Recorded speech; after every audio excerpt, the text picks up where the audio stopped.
Hello friends, अक्सर हम लोग इंग्लिश बोलना जब सीखते हैं या बोलते ही हैं तो उसमें लंबे लंबे सेंटेंसेस हम बोल ले जाते हैं। टेंस में कहाँ क्या लगना है, वो कैब कौन सी यूज होनी है, लेकिन कभी कभार हम फंसते कहाँ पे हैं। इनटू कहाँ लगेगा, इन कहाँ लगेगा, अंडर कहाँ लगाएंगे, ओवर कहाँ लगाएंगे। इसको कहा जाता है प्रीपोजिशन। ये जो छोटे छोटे सेंटेंसेस वर्ड्स होते हैं ना, वर्ड्स के, इनसे आपकी जो पूरी ग्रामर के सेंटेंस होता है वो कभी कभार गलत हो जाता है। तो आइए सीखते हैं कि प्रीपोजिशन किसे कहा जाता है। प्रीपोजिशन का मतलब होता है, प्री का मतलब होता है पहले, और पोजीशन का मतलब होता है स्थान। किसी भी चीज का जब हम स्थान बताते हैं कि वो कहाँ पे है, उसको प्रीपोजिशन कहा जाता है। और दूसरी चीज बहुत जरूरी है प्रीपोजिशन में सीखना।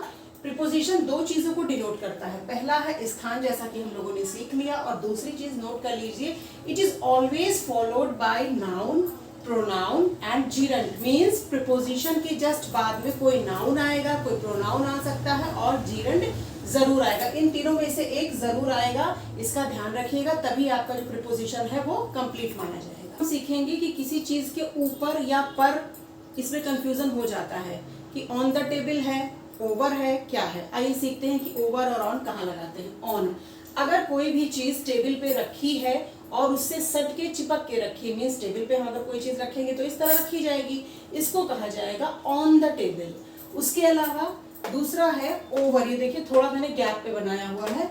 अगर कोई चीज ऊपर है लेकिन टच में नहीं है, जैसे हमारे ऊपर होता है ना सीलिंग फैन, तो उसको कहा जाता है ओवर। ओवर दो जगह और यूज होता है, देखिएगा।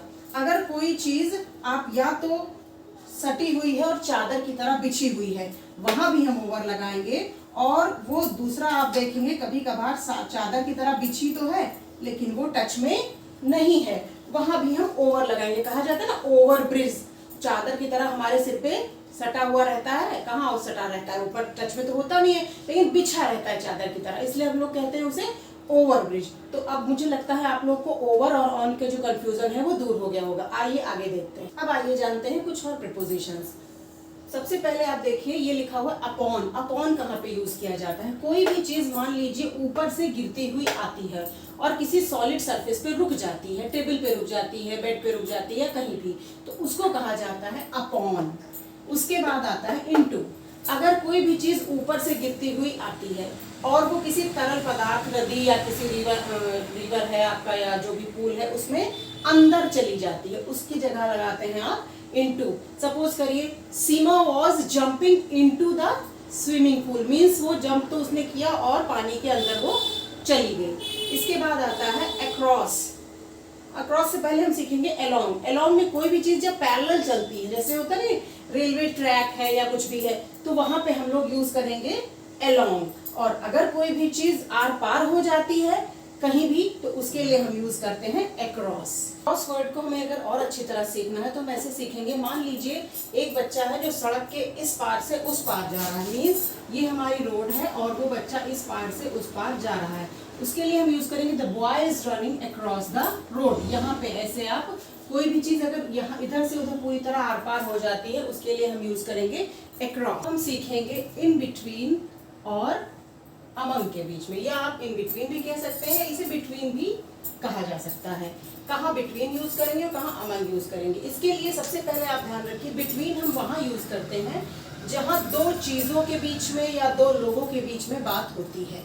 जैसे the boy is sitting between boxes, दो बॉक्स हैं, इन दोनों बॉक्सेस के बीच में ये बैठा हुआ है। और अमंग हम यहाँ वो यूज करेंगे जहां दो से ज्यादा लोग या दो से ज्यादा चीजों के बीच बारे में बात हो रही है। जैसे she is sitting among her friends, दो से ज्यादा सहेलियों या फ्रेंड्स के साथ तो बैठी है, इसके लिए इसको कहा गया है she is sitting among her friends. मान लीजिए आपके पास ढेर सारी टॉफीज हैं और क्लास में हमें उसे बांटना है, उसे बच्चों को तक पहुंचाना है, तो उसके लिए क्या यूज करेंगे, distribute the toffees among the students. Distribute the toffees among the students, क्योंकि स्टूडेंट्स क्लास में बहुत ज्यादा होते हैं, दो से ज्यादा है, ऑब्वियसली हम ये चीज जानते हैं। तो कहीं भी अगर दो लोग के बीच में या दो चीजों के बीच में है तो बिटवीन यूज होगा, और अगर दो से ज्यादा के लिए बात कर रहे हैं तो वहां पे हम अमंग यूज करेंगे। सीखते हैं इन दो प्रीपोजिशन वर्ड्स के बारे में जिनको यूज करने में अक्सर हमें कंफ्यूजन हो जाता है।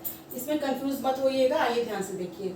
इन फ्रंट ऑफ, इसका मतलब होता है के सामने, और अगेंस्ट इसका मतलब होता है के विरुद्ध। अब सामने कोई चीज, मान लीजिए मैं इस बोर्ड के सामने खड़ी हूं, I am standing in front of this board. यहां मान लीजिए हमारा एक कोई ये वॉल है और इसके सामने हमने एक साइकिल खड़ी कर दी, ठीक है।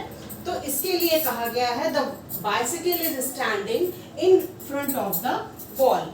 अच्छा, दूसरा आ गया के विरुद्ध, अगेंस्ट हम कहाँ यूज करते हैं, इसके लिए हम यूज करेंगे, मान लीजिए कोई साइकिल है उसका स्टैंड खराब हो गया, अब आप उसे खड़ा कैसे करेंगे, कोई वॉल है उसमें उस साइकिल को आप टेक लगा के सपोर्ट करके तब खड़ा करेंगे। मींस ये देखिए इसमें बीच में गैप है, डिस्टेंस है और ये इससे सटके खड़ी है, ऐसे जैसे मैं इस बोर्ड से सटके ऐसे खड़ी हो जाऊं, के विरुद्ध इसको कहा गया against the board, against the wall, इसी चीज को कहा गया है against. The bicycle is standing against the wall, तो कोई चीज अगर सटके खड़ी है तो वहां पर हम अगेंस्ट यूज करेंगे, और कोई चीज सामने है थोड़े गैप पे है, सटके नहीं खड़ी है, उसके लिए हम इन फ्रंट ऑफ यूज करेंगे। ध्यान दीजिए। अब हम सीखेंगे कुछ वर्ड्स के बारे में जिसका सबका मीनिंग जनरली हमें लगता है कि सेम ही होता है।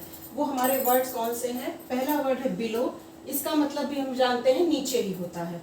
दूसरा वर्ड है अंडर, इसका भी मतलब हमें समझ में आया है कि नीचे ही है। और तीसरा वर्ड होता है अंडरनीथ, अंडरनीथ, इसका मतलब भी हमें लगता है कि नीचे ही है। लेकिन इन तीनों को कहाँ किस तरह इंप्लीमेंट करना है इन वर्ड्स को, इसमें बहुत बड़ा फर्क है। आइए देखिए ध्यान से। जहाँ बिलो होता है, बिलो हम कहाँ यूज करेंगे, इसका मतलब तो नीचे ही है, लेकिन ये एक स्पेसिफिक लेवल के लिए माना जाता है। स्पेशली वो हाइट में होता है, मेजरमेंट में होता है, किसी भी तरीके का जो माप होता है उसमें हम बिलो यूज करते हैं। सपोज मार्क्स बिलो 80 डिग्री, वो एक लेवल, एक मेजरमेंट का ही डिग्री का तरीका है। हाइट जो है बिलो 200 मीटर और 2000 मीटर कुछ भी हो सकता है। और हो गया मेजरमेंट बिलो 80 डिग्री टेम्परेचर। तो ये सारे क्या है, ये these are the types of measuring anything, measurement. तो यहाँ पे हम कुछ भी यूज कर सकते हैं, जैसे for example the fish is swimming below the surface, means कोई भी सरफेस है रिवर का, उसके नीचे ही फिश जो है वो स्विम कर रही है, ऊपर स्विम नहीं कर सकती, मीन्स ये लेवल हो गया।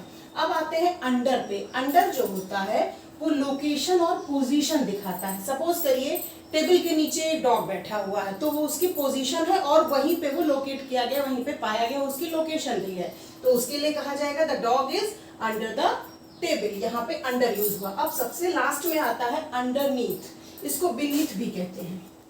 अंडरनीथ और बीनीथ, आप इसके लिए कोई भी वर्ड यूज कर सकते हैं।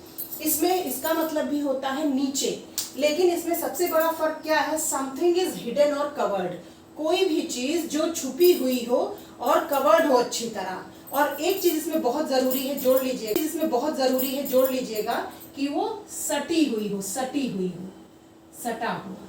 सटा हुआ मतलब कोई भी चीज है, सपोज करिए ये पेन मेरी है तो ये मेरे हाथ के नीचे है, और ये क्या है, ये तो दूर है, अंडर माय हैंड, और यहाँ पे ये ऐसे जब सट के आ गया तो इसके लिए यूज करते हैं underneath. For example he found his phone underneath the pillow, उसको अपना फोन मिला कहाँ पे, पिलो के नीचे। लेकिन पिलो के नीचे फोन किस तरह मिला, अंडरनीथ, बिल्कुल सटा हुआ रहा होगा पिलो के, फोन रखा है तो उसके ऊपर पिलो रखी है ना, सटा हुआ वाली पोजीशन, इसका मतलब ही नीचे ही होता है, लेकिन ये अंडरनीथ कहा जाता है।